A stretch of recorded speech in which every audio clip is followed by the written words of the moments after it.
Drug দিই না এটা।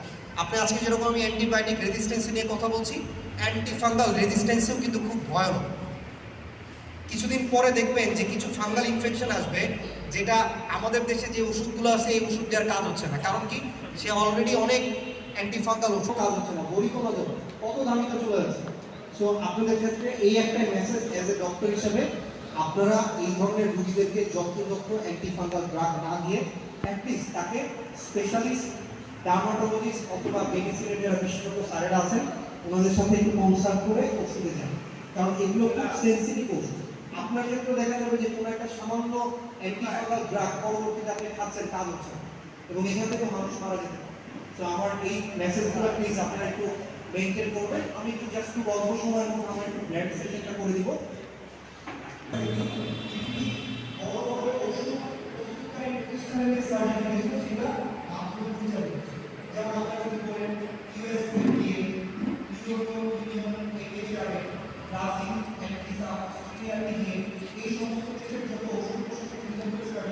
এই বায়ো ইকুইভ্যালেন্ট ব্র্যান্ড থাকার জন্য আপনারা জেনে খুশি হবেন, বাংলাদেশের প্রায় ৯৯টা ঔষধ